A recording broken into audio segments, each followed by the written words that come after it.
For those just starting out, to those who built their reputation. In the detail industry, navigating the course is a daily grind. This is Play-by-Play, with industry professionals tackling topics and offering tips to help improve your game plan. Now, here's your play-by-play. Hopefully you got to see our cool dance there. We live? Okay, I think we're live. Anyways, we are... 2022 is here, and I am super excited about it, man. We are kicked off this week right in the butt, man, with a bunch of meetings. Oh, man, it's been nonstop, but I tell you what, everything that we've been doing has just given me so much peace of mind. We know what's coming up in our near future, man, and we know what goals we're going to hit and strive for. And it's going to be a great year, man. It's going to be a great year. And we keep this series going. This is our MVP series, and basically it is the guys that use the software. Yeah, you know, and so we got Eric Boston. Now you guys can probably see us. We got Eric Boston coming on. He's been using the software for a while. He's up in New York. Know it's cold as hell up there. We're going to talk to him about that. And talk to him, just dig deep, man. We want to hear about what's going on outside of detailing, what's going on inside of detailing. Right. Give us the rundown. Maybe he'll tell us about his goals coming up. But yeah, he's an awesome dude, man. We've been in communication for a while now, and he's just an awesome guy to talk to. So I'm excited we're going to have him on our show today. Cool. And he's actually going to be helping us with a little with one of our weekly features, I guess, within the show, our Hacker Hack. Are we switching it up a bit? We are going to switch it up a bit. We're actually going to have him help us out because he's going to show us a little hack that has to deal with the cold weather he gets up there that we don't actually get down here. Yeah, you know, so in our little, like our pre-intro that we have when they come on, I sat down and I was like, wow, it's cold up. I was like, it's really cold out here. And then I looked over and I'm like, wait a minute, where are you from? He's like, New York. And I'm like, oh, shit, never mind. Oh, I know. I've been watching those piled up snow pictures. Yeah, he said there was a foot of snow. A foot. Nuts. I was like, yeah, it's 55 degrees here. Yeah, and I'm freezing. I was like, can we get a heater put up here? Anyways, you guys might notice some sounds in the background. That is our shop. So like you probably all know, this is recorded right above our detail shop. And some of our goals that we're going to go over in a minute, one of them is a shop renovation. So it's like literally going on right now. You're right. Physically doing it. But before we get to our goals, before we get to our conversation, there's a couple things that we're doing at the end of the show. One is we're drawing for our $100 giveaway. That's a $100 gift card going to somebody that paid annual subscription over November and December. I think it was a couple months. And then we are drawing for our next episode. That's right. I don't know how many more of our MVP series we have. I know there's at least one more because we've drawn their name today. Yeah. So keep listening, guys. At the very end of the show, we'll be drawing. Maybe we'll draw your name. Yeah, and you know, I'm saving a big one for last, by the way. I know his name's not in there, but he's a good friend of mine. Ah, okay. And I'm not giving it away. But we're saving the best for last. I think I know who you're talking about. Yeah, you probably do. No, everybody probably does. I know he's listening, and I've reassured him a few times that he was the MVP. And okay, good. Yes. So he's going to be on as we wrap that series up. I think we got another 4 to 5 weeks or something like that before we do. So beautiful. Okay. But look, before we get into all that, let's talk about something. So it's 2022. It's everybody's new year, new me, right? That's right. I like to call it New Year Improved Me. Because, I'm not starting over. I'm a person, man. I got there's good stuff and there's bad stuff. We want to fix the stuff that's bad and improve on the stuff that's good, Right. And so it's not a new me. It's an improved me. Improved you. I like that. You should copyright that. That's Coined. There you go. Anyways, 2022. Yep. Detail Bookie. What kind of goals you got? All right. So we had a wonderful year, man. To come out with our company during COVID, ultimately we came to market, at the very beginning of this thing. And, we didn't get in front of as many people as we wanted to, but bearing all that, we still had a killer year last year. We did. And our goals might be a little lofty, but, I'm putting on 2,400 total customers by the end of this year, bro. Nice. Yeah, 2,400. I think you can do it. I mean, I've seen how many you put on. I mean, Ryan has daily goals, and listen, he's in touch with every one of these guys. He's meeting his goals. So 2,400 is lofty, but I think you can do it. And I think it's important that our industry gets that many people on. I think the more that the guys can move over to software, the better off it is. Whether it's our software or another software, we need you guys using software because it just helps the industry. Absolutely. I know that one goal that I have for Detail Bookie myself is to do more, to participate and then put on more of these training events. That's right. And I'm really leaning towards, and I know we're going to talk about this in a little while, but I'm leaning towards the business side of things because, one thing after we've been to a lot of these events is these guys know how to run a polisher. They know how to lay coating. Mm-hmm. They struggle with their business.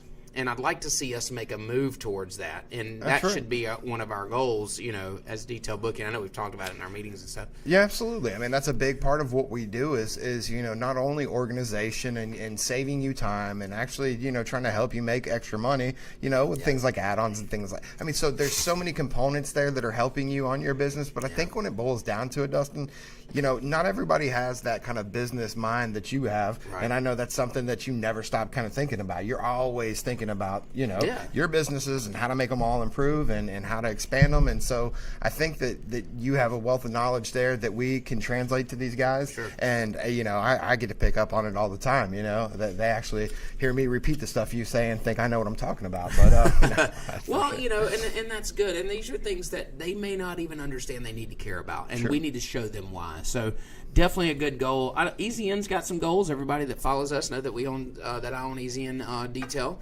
And one of our goals is our shop renovation, man, and we're super happy about this. We've already started it in December. We had a big wall moved in our shop and expanded out.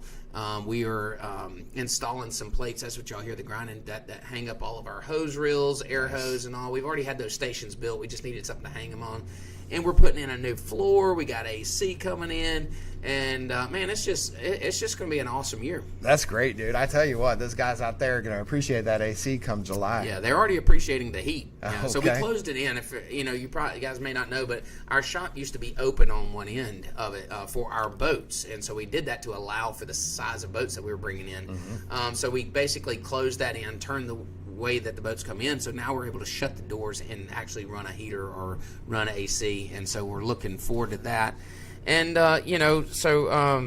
record-breaking revenue year for us. When I ran the projections out, I do our budgets for all the companies, but when I did Easy Ends, I was quite impressed, maybe, or like excited about where our revenue projections are. Mm-hmm. And so they're lofty as well. Sure. But I'm excited to see, and I can tell you, if we hit these goals right here, we may get a new podcast table. I don't know. Oh man, I like that. And I tell you, it's about goals, guys. Don't you can't feel discouraged when the end of the year rolls around and you didn't hit your goal that you set. We're trying to set lofty enough goals to where we're going to have to every day nonstop get our, to hit those numbers, but it does, What's the saying? You set your sights on the moon, and even if you miss, you still land around the stars. That's right. So you set these goals up there, and even if you don't, just say you're 2,400. Mm-hmm. Even if you don't hit it, what if you hit 2,200? Yeah. That's still nothing to cry about, right? That's right. And going after 24 is what's going to get me to that 22. It is. And so goals are, they got to be wrote down. Mm-hmm. I was telling you a minute ago, one of the stats that I'd heard, that 99% of people do not write their goals down. Well, that means if you're writing your goals down, first of all, you're part of the 1% that do. Mm-hmm. And that way it's easy to keep on target. But then you take that goal and you break it down into bite-sized pieces, and that's something that we do. And we break it all the way down to daily. Mm-hmm. What do we do daily that helps us meet our goal? And it keeps us on track. We do that for Easy N. We do that for Detail Bookie, for all the other companies as well. And that's what keeps us on track. Mm-hmm. That's how we know. That's how we keep our thumb on the pulse and know that if what we're doing is working, and we can make adjustments if need be. So, right. It's big. Another thing we got going is this was very interesting. Our producer, Jessica, sent over a questionnaire like she always does to our MVP or anybody that's going to be on our podcast, and asked them some questions. And one of the questions is, did he belong to any detail group out there? And Ryan, do you know what his answer was? No, I do not, Dustin. I do because you told me earlier, but I wouldn't have known it and I wouldn't have guessed it. I'm glad you lied, Ryan. Okay, thanks. No, his answer was, yes, I'm a part of the Detail Bookie group. That's amazing. And we were kind of like taken back by that answer. Because, when you're in the grind and you're in the needy, you're just like, you consider yourself a business, a software company. a tech company, but you don't consider us a group necessarily. Sure, like an organization almost is what it is. But we are. Yeah. But we are. That's right. And it was really an eye-opening experience to see that the things that we put in place make people feel connected to us. And I think it is so important. And I'm so happy that he had that answer. And, we do have the group, the MVP group on Facebook. And, dude, it's tight-knit, man. It's tight-knit, and it's full of industry professionals, these guys that have done it for years, but then the new guys, and the fact that the new guys aren't afraid to ask a question in there, like they might be in some of these other groups. They're getting real life help in there, and it's not just detailing, it's business related, it's, customer experiences. Really, it's a little bit of everything in there, and all of it helps us develop the software better to meet what they need. The reason these groups are seeing so much, they're having such a hard time controlling and all, is because you got guys that run them that have pride, and they have an agenda to push, right? Well, with Detail Bookie, there is no pride and there is no agenda. Right. This is a group, a community effort to provide the best product, okay, and to provide the best support. And we know that there's power in numbers. That's right. And if you put those numbers together and you treat people like humans, then you get great content and you get great results. And so there's no reason to bash because we're all on the same playing field. Sure. Yeah. We're not preaching from up here. We're down here with you, and we're in the grind every day. So I'm proud of our group. I'm proud of where it's came. The original idea of it was built on people to have a place to go and ask any question they want to ask, and not be chastised or not be drugged, through it. And so I'm very happy to see where it is, and it worked. This guy, Eric, he said, he's a part of our group. That's awesome, and it's it's really so cool. That's awesome, man. Well, speaking of, you want to go ahead and do we got anything else to cover before we bring on our guy? You know what? We can. One thing that I do want to mention right here, and Ryan, it's a little off topic, but we mentioned a couple times about business. And I do want I want everybody to understand where I see this podcast going and where I see Detail Bookie going is listen, we're a business solution, and we're business, I'm a business-minded person, and I want the industry to get that from us. I want us to be able to give, help these guys that are otherwise not necessarily great businessmen, in some cases, businessmen and women. Sure. But we want to be that tool, that resource that you can go to and get advice and get help business-wise. Right. Our software is a business solution. That's right. And it makes sense. So I want you guys to understand that that's some of the value that I want coming out of this podcast. And when you're listening to it, you can listen in for those little things here and there that you can take and apply to your business. And I'm sorry, I just lost the train of thought. Yeah, we have a call coming in, so. But anyways, that you can apply to your business and actually get something out of. There's one thing we didn't have on our list that I'm just excited for, and I know I've been talking about it for months now.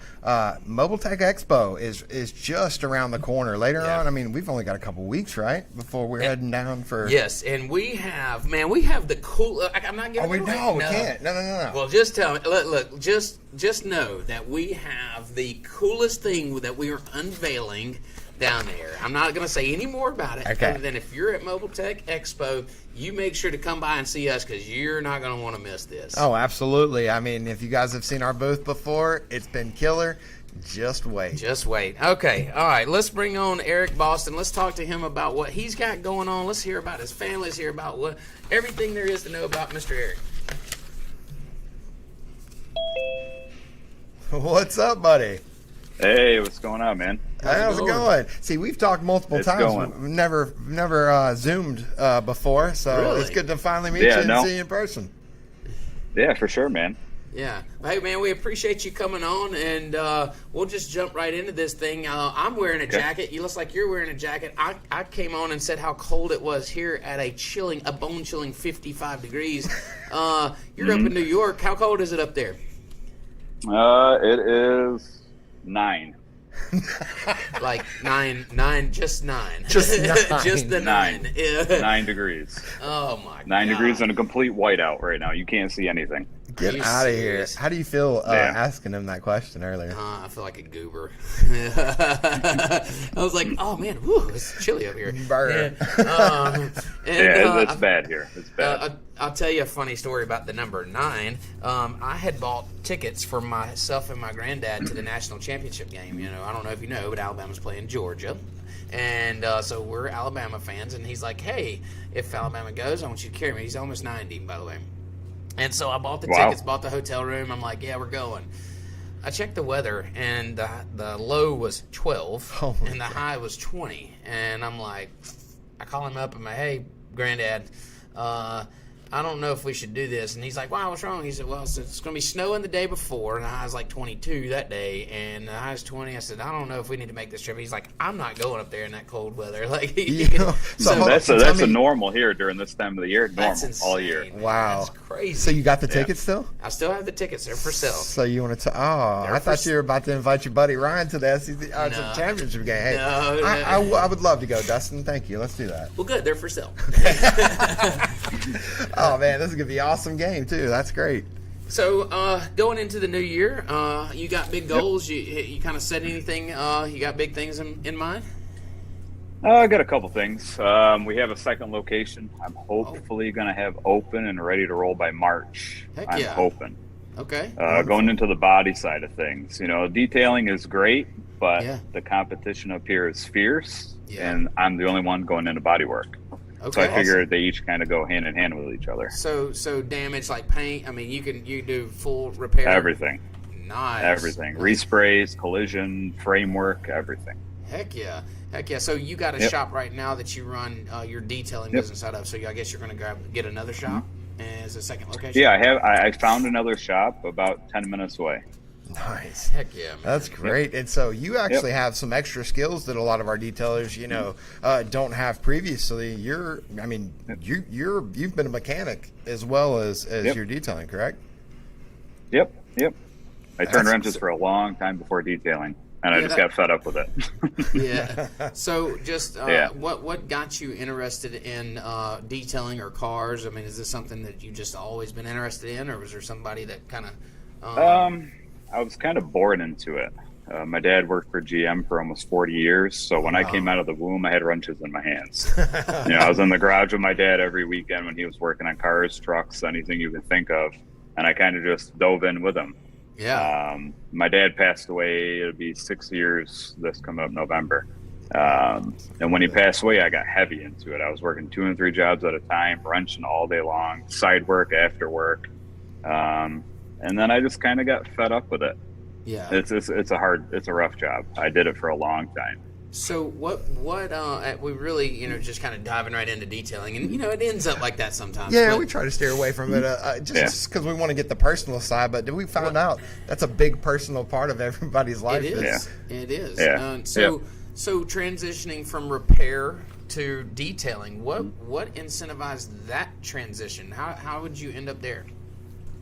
Well, turning wrenches, at least up in my area, it's a very cutthroat business. There's a lot of techs going from one shop to another, new dealerships buying out old dealerships, replacing all the management. It was kind of like a big turn and burn up here. Yeah.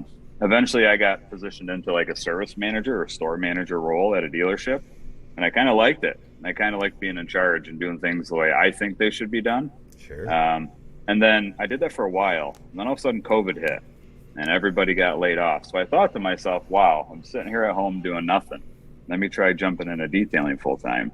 When I first got my license back when I was 16, I would wash my truck every day, wax my truck every day, the first truck I ever bought. And it was great satisfaction looking at the end result. So I just dove in. I just thought about it, YouTubed, researched, and just dove head first. Nice. That's awesome, man. It was funny when I was 16 or 15. I had bought my first vehicle, and my dad. I was the same way. I was watching it like every day. He's like, "You're gonna wash the paint off of that thing," and I really tried to. That's great. It's funny. I want to mention something right quick. So I was reading a book, or I am reading a book, and one of the things I read last night was it's just this book about how to like kind of be like the best leader or whatever, and anyways, and it brings up the point where like these big corporations, these big industries, they have a hard time retaining. They have a hard time. So what, like you said, is turn and burn, right? Yep. And it's because they treat everybody as a number. Yep. And so when we, the advantage that we have as a small business is we don't, we should make it's a personal connection. It's a family. It's not a, it's not, you're not just a number on there. And so you do things, that create, and I was reading this book and I'm like, my God, it's like, this is what we do here at Easy In. Right. And, for all the companies. And it just validated that. But you treat, you do these things that these big companies can't do. And that's why they have all this turnover, because you're just a number on the books. That's right. And just like your experience, I mean, you're like, man, this sucks. Let me go do something on my own where I control my destiny, you know? Right. But I don't know if it's like that everywhere. My mom lives in Ohio. My wife has family down south. When I would travel to either my mom's or her mom's, just speaking to different people at different garages, everybody's so nice down south, very nice. Up here, it's completely different. It's night and day. Really? Up in my area, if you walk in a public area and you look at somebody wrong, it's bad. They're up going to here address in New York. it, yeah. And so, and then we get told that all the time. Oh, you're one of those Southerners, like they just like, I don't know. I mean, charm. When I walk around, I'm a look around, and if I make eye contact, I'm gonna say hello, or else that's rude. Yeah, it is. It's considered rude not to talk. Yeah, and not to speak. Right. Completely different here. That's wild, man. I've never really lived anywhere outside of the South, so it's just that'd be a whole different experience. So jumping into business, I mean, you had to have some struggles there. How was like your first year? How was getting started? I mean, you'd come from the repair industry. Getting started was kind of rough. I started really legitimately right before COVID hit. And I started out of my home garage at the time. It was a single stall heated garage, nothing special, I just did a lot of research. I thought to myself, hey, I got a little money saved up. My wife has a good job. She encouraged me and pushed me to do it. So I just did a lot of research, figured out what's the cheapest route I can go to start with. I mean, I already knew how to detail. I already knew how to do paint correction. Just being in the business as long as I have, I've acquired the skills throughout my journey. So I just bought some cheap equipment, man, and I advertised services very, very cheap just to get my feet wet. And then I grew. I think my first month doing it, I made $1,500. This September I made close to 20,000. Nice. Yeah. That's fantastic. Yep. And so speaking of that, I was on a call with a detailer in my area. They just started, and it's female. So she just started her detailing business, probably 20 miles from me. Okay. And I'd send her a friend request like I always do to anybody that's in the industry or anywhere, but really the ones around me. Mm-hmm. And so she came to my office. I wasn't there. I was having lunch, and she called me or sent me a message. And she said, look, Dustin, first of all, I have a question for you. And I said, well, what's that? She said, well, I've got plenty of business. I got, more business than I can do. She said, but the problem is everybody that calls me, they've called your shop first and they got a price from you, and maybe it's higher than what they're willing to pay. How much will you charge? And so she said, and I'm charging them too cheap, and I said, well, what are the jobs like that you're getting? She said, they're trashed. It's taking me hours and hours to do these. And I said, well, you know why, right? And she's like, no. I said, because you're too cheap. The problem with these people that, when you start out, and we all do this, I'm guilty. I mean, we were doing, I would be embarrassed to tell you what we used to do details for. So, and you got the worst of the worst. And the people that, the people that have that end of it, they expect it to be something that it can't. It's the worst ones you're going to get. I still get that now. Yeah. I still get it now. And people got to understand that your pricing dictates the customer, and it's not the other way around, and it's a hard concept to understand, but it helps filter out some of those really bad ones that may not be willing to pay for the work that needs to be done. Mm-hmm. I mean, there's a lot of competition in my area, and I'm probably the highest price out of everyone, just because if one of those cars does come in, I want to be paid to do the job. I've had cars come in with cockroaches in them. I've had dumpster cars. Yeah, I've had bad cars. And so like here's my mindset is if I get that job now, we have the time to spend on it that we need to get it right. And so if a customer's willing to pay for us to do that, that's great. We're excited about doing that nasty car because now we know that we're going to have a day to spend on it. We're not trying to do it in 45 minutes like we were in the past and have 12 of them stacked up here, you know? And so that's the difference. That's where pricing helps dictate the jobs that you're getting. And you know, she was struggling. She was like pulling her hair out, you know, a few months into it. And I'm like, you know, I can tell you why. And so, needless to say, she's getting on the software and she's going to help herself out a little bit. I love it. I love it.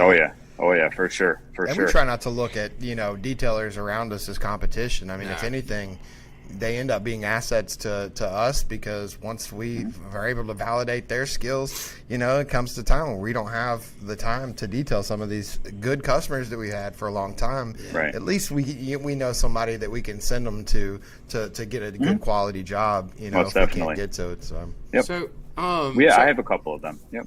Yeah, and that's what you do. So, you know, obviously it's, you know, you got to keep the business coming in. Speaking to marketing, would you have, I mean, how do you handle your marketing? You do it all yourself? You paying somebody to do it? Or? I do 80% of it myself. I do have a marketing company for my website.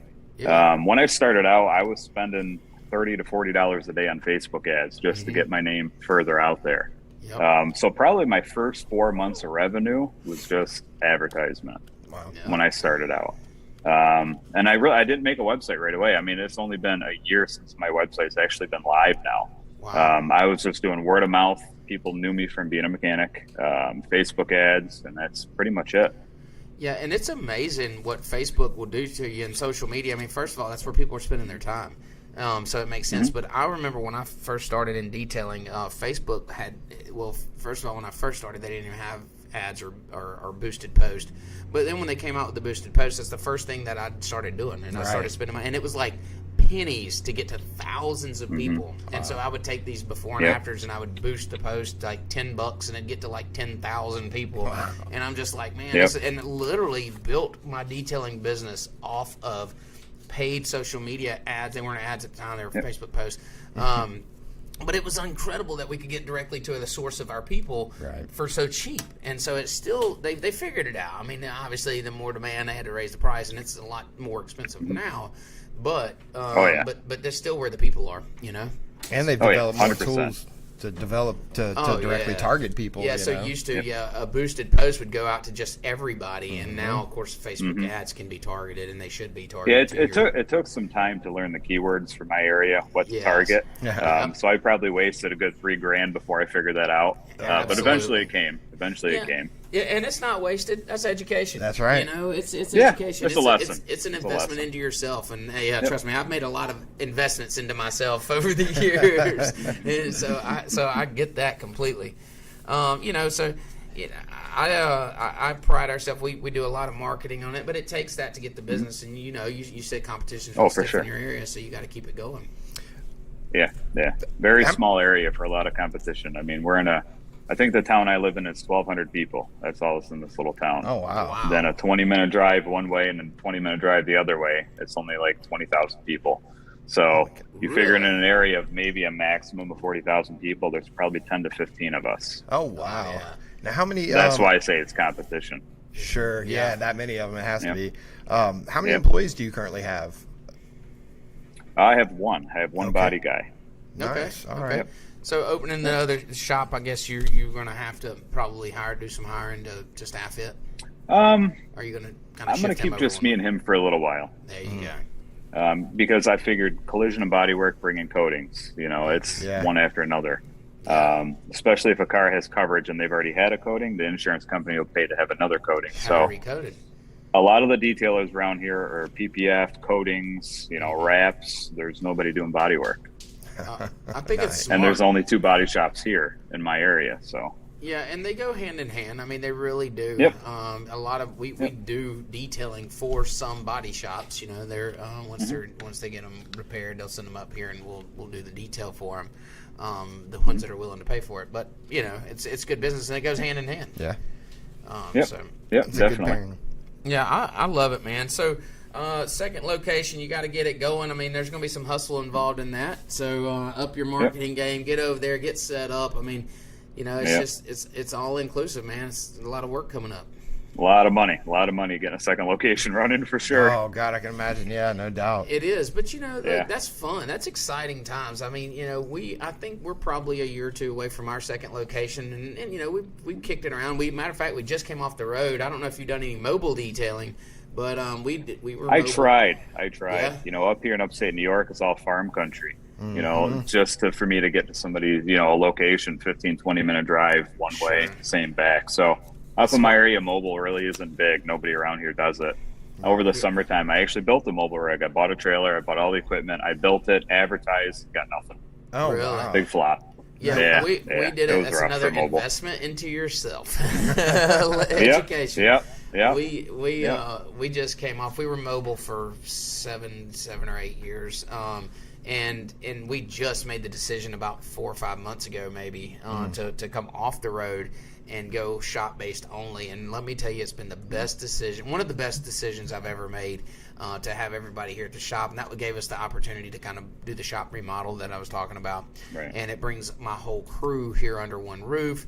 Every day we're not controlled by the weather or living out of hotels, which was tough for the guys, and right. And then we control the quality that goes out. When you're on the road, and we were down doing large boats that were hour and a half away from our shop, so there's a lot of commute going back and forth, hard to manage that. So, and it's nice having all the tools right there when you need them. It really is. It really is.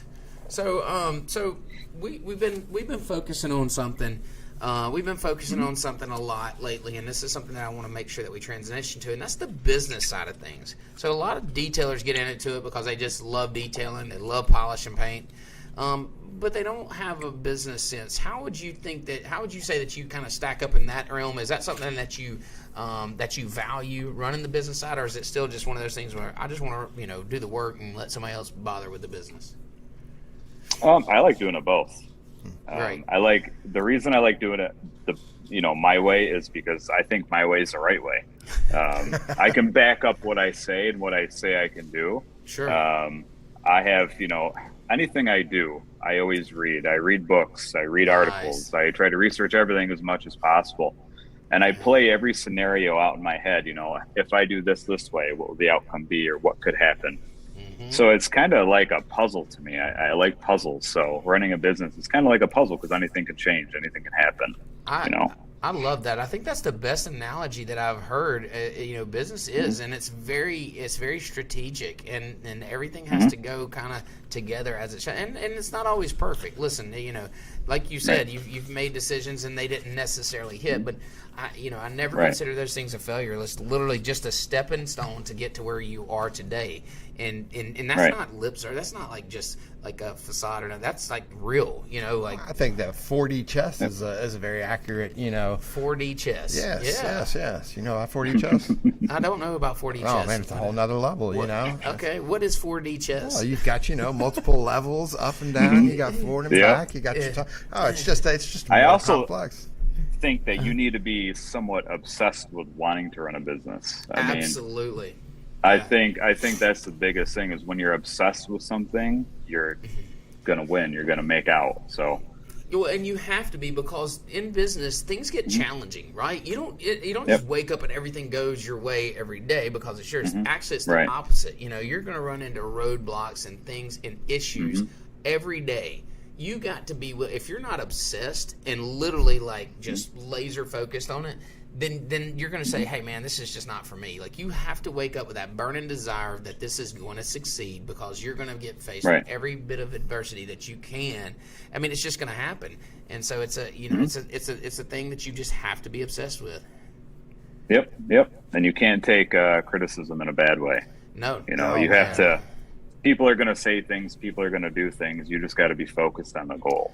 Yeah, and pick and choose what you think you need. You don't have to hear everything that's said to you. You can let it pass through, and then select what you want to hear. It's something that I've gotten good at over the years. Is because listen, when I bought this property that we're at now, we're in the center of our town. It was 6.5 acres, dead smack in the middle. That had sat vacant for like 7 or 8 years, and it was dilapidated. So we bought it, we renovated it, and the common trend was everybody that came up here first of all told us that they should I had that idea, okay, and then second is how we should do it, And I'm like, okay, and listening, and it's like one ear and out the other, right? Right. Because everybody, you got to know what you want to do and just follow what you want to do, and not try to listen to everybody else. No, because everybody's got an opinion. I hear they're how great were some of the suggestions? So tell me the worst one. The worst suggestion? Put a bar. This is a good friend of mine. I hope he's not Tyron. If you're listening, he does our copiers, but he was really politicking hard. He's a mentor of mine. I would consider him that. Mm-hmm. But he was suggesting that I put a bar in our retail store, and he's like, man, we could do a bar. We could have a club. It's like I make a nightclub out of it, and I'm like, yeah, I don't need to own a bar or a nightclub. I would be our biggest customer. Right. So just being able to let some of those ideas pass through. No, that's hilarious. But every business that you have ties right into the other one, and it's a smart model. So, detailing is trendy. There's always the new greatest and thing around there. How do you keep up with the trends? What are you following? I follow everything, man. YouTube. I follow everyone on YouTube that has any good information. I mean, there's a couple of them out there that don't. I read everything I can online to follow with the trends. I had some bad advice given to me too. Actually, 2 days ago, a friend of mine told me, Eric, why don't you carry every brand of ceramic coating? Oh my God! I thought that was horrible advice. No, that's terrible advice. I thought that was horrible. Terrible. Because Joel how are you going to Obama sell and one ask brand of everything? coating over another one? Oh man, God. Yeah. That's great. And we know guys that do, like, they got 7 or 8 brands, and it's just like, how, you're confusing your customer. How do you know what to pick? I don't know, man. And then how do you know? Yeah, you're going to be telling Bob next to you that you should go with Ceramic Pro while trying to sell System X to somebody else. It just doesn't make sense. Man. That's and knowing you got IGL on your own personal vehicle, so it's definitely got to be confusing. Right. Listen, it's so funny to hear Joel. So Joel LaPon's a friend of mine. He owns IGL, and great product, by the way. And we had him on, and he's like, I get a phone call from a guy wanting to buy my product, and so the first thing he says, well, what all products do you offer? And they'll name like 5 or 6 other coating companies. He's like, I don't think you need IGL. You got enough on your hands. Yeah. He won't sell to them, dude. He won't. And who can blame him? I mean, and then these guys, the detailers that do this, they want exclusivity. So, like, they want to offer 6 brands, but they don't want IGO to sell to another guy or System X to sell to the detailer down the road. And he's like, well, you're not giving me the same respect. And I don't know. I have my own opinion on those things, but you can't. I don't know how all these guys keep up with what they put on. I mean, I know how they can keep up with it, but I don't know like how you expect to tell a customer the expectation if you're doing a different coating every day and different. Right. I don't know how they do it. Yep. You have to check out Drake I stick Roberts. with just one. We do too. We got just one. Yeah. So and I think loyalty has its benefits as well. But look, man. So talking about detailing, we all kind of got the horror stories. What would you say one of the worst details that you've ever done is? So I had a car come in. It was an Uber car. God. So it was a mess. I mean, it was puked in. I mean, I can't even explain in words what it looked like on the inside and what the smell was. Oh God. I called the customer. Yeah. I told him $1,200. Thinking he wouldn't accept it. Sure. And he did. Hoping he would. Oh, God. So I went down to the dealer and I bought a new carpet for the interior. Yeah, right. For $400 and swapped it. That's great. That is great. Done. That's smart. Hey, that's awesome. So Ryan loves to tell this story about me. I actually thought it was a great idea to have a competition one time, okay? And the dirtiest car, and then EZM would clean it for free. Like, I started this, okay. Did you put some money behind that too? I paid for the ad. I mean, this was years ago, and I was like, but it's great for engagement, so everybody was taking pictures of their cars and all. And dude, we got this truck that literally had been like mud riding with the windows down, and the car, I mean, it's just covered in mud. I mean, it was awful, and we had to detail this thing for free. And I'm like, what was I thinking? Well, even better, what were the rest of your details for the next few months? Yeah, trashed vehicles, because then when we showed the before, I get some from a construction company, guy who pours concrete. So the interior of every vehicle he brings me is all concrete dust. Yeah, that's bad. And that's the worst, too, because it gets wet and then it sticks brutal. to concrete's awful. Yep. Awful. And you know what's even worse? You know what's made this concrete thing even worse is the carpet fender wells. What idiot ever came up with putting carpet in the fender well? Everything sticks to that shit, and then you put concrete in there. Oh my God! Yes. When you say fender well, you talking about? Yes, the inside of the fender well. It's carpet. Why? It's carpet in there. Yep. Yes, it's carpet. Yep. It holds everything. You can't get it all out. No, you can't. It's ridiculous. It's terrible. It's terrible. And I don't know what engineer sent around. I think they did it for sound, I'm sure. Right. But dude, like, come on, carpet in the fender well. Yeah. That's why they say that the engineer was sleeping with the detailer's wife, right? Yeah. He put carpet up underneath the fender well. Probably. That's hilarious. So we're on this goal thing. We know you got a second shop in mind. What any other long-term goals you got going? Bigger detail shop. Right now, my detail shop is small. I mean, it's 40 by 40. It's not very big. I can fit a dually in there, and that's pretty much it. Yep. Or 2 small cars or 2 SUVs. I had thought about doing that before the body shop, but I thought if I did the body shop work or shop first, I would bring in more work, bigger revenue, bigger detail shop. Yeah. Yep.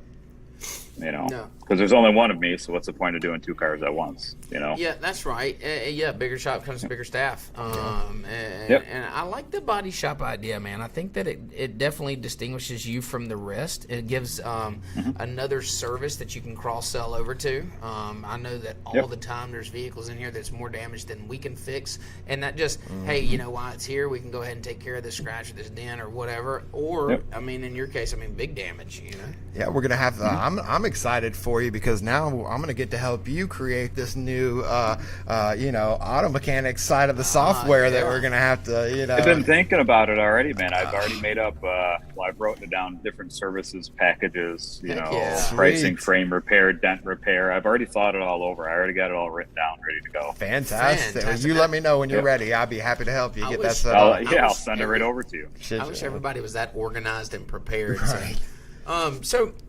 These guys, everybody that's following you, how would they follow you or find you on your social media websites, that kind of stuff? Where would they find you at? Well, website is bostonautoanddetailing.com, and Facebook is facebook.com/Boston Automotive. Awesome. Beautiful. Got an Instagram page too, it looks like?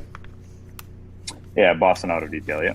Sweet. Yep. Awesome. So normally in our show, this would be where we wrap it up with you, but we're going to do this one different, right? That's right. So you're going to help us out with today's Jessica Hit It. Or hack. Thank you, ma'am. All right. So we hear that you have a hack. And let's preface it by this. This hack is not something that we would ever be able to perform down here. Well, we could perform it, but we wouldn't need it. We wouldn't need it. Yeah, exactly. I mean, I don't think we'd ever run into a situation where this would come up. Very but common I'm sure up here. It's something you deal with every day, I imagine. So tell us a little bit about what you got. Mostly in springtime. Up here in New York State, whenever the roads get icy, they salt the roads. You could have a brand new car, 2022 off the lot. One winter in New York, your car is going to be trashed.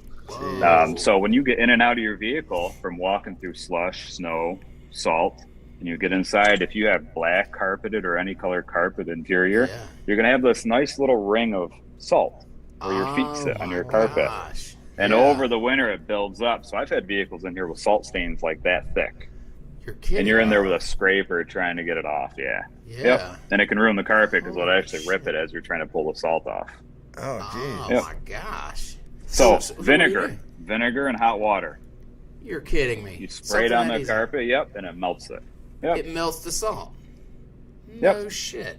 That is vinegar melts salt. Yeah. Now, if we could figure out something that melts, if we could figure out something that melts sand and pet hair, we would how much money we would make? That would be amazing. That would be amazing. Damn, man. If vinegar only melted pet hair. Of course, you wouldn't want to wash your dog with it. No. But if you do, bring it to me. I'll fix it. You're right. Not the dog, the car. Right.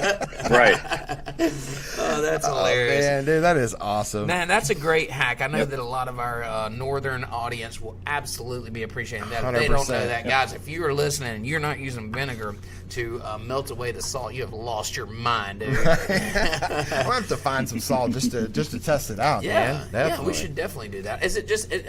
I was hoping to have one. I was hoping to have a cart today to show you, but I don't. That would we have a cart awesome. right now, so. Yeah. If you get one, record us a shot of that. I really want to see that, man. We don't have anything like that down here. That's cool, man. Yeah. Well, listen, man, Eric, it's been fantastic, dude. Like always, we appreciate your conversation. We appreciate the, your business in the software and hearing your backstory and hearing how you got in the business. I mean, we're just everyday people, running business, and that's who our audience is, and we appreciate the conversation and you kind of filling us in on how you do things.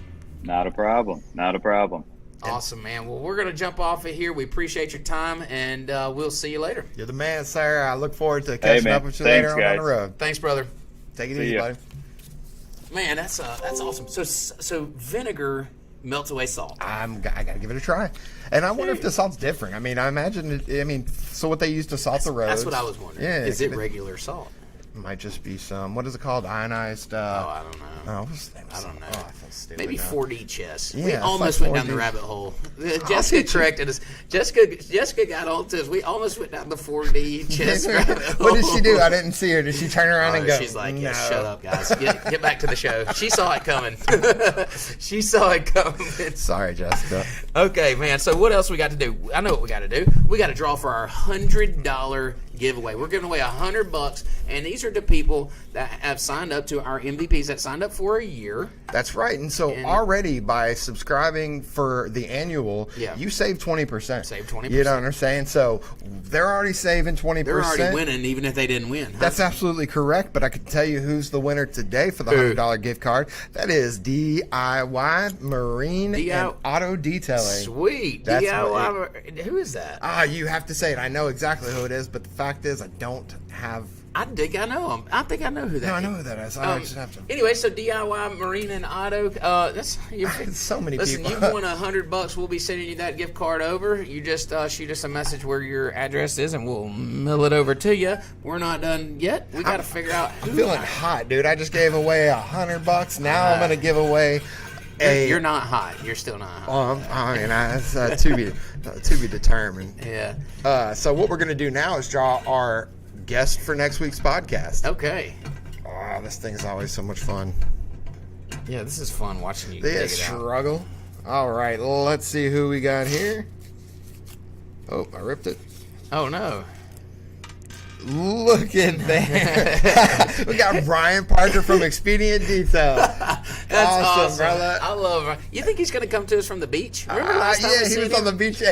He was raising his prices on the beach. That's the best thing I've ever seen. It was great. Can't wait to talk to him about that. Hopefully he's not on the beach this time of year. It's probably pretty chilly. I'm sure. Well, he's up in Georgia, so I'm sure that it's not terrible. It's probably terrible. Anyways, listen, that's going to wrap up this episode. Listen, it's fun as always. My favorite series, the MVP series. Absolutely. Don't forget, guys, if you we stream live on YouTube. We are recorded on Spotify. That's right. Follow us. Give us a like. Give us a share. Hit the subscribe button. This helps build our audience. This helps build our momentum. Makes for a better show. We're able to do things bigger and better as always, and we appreciate everybody tuning in. We still have a few spots for our MVPs. So, guys, if you want to get on the podcast, give us a shout. Drop your name in the comments. Let us know. That's right. We'll put you in the running. All right, guys. We'll see y'all next week.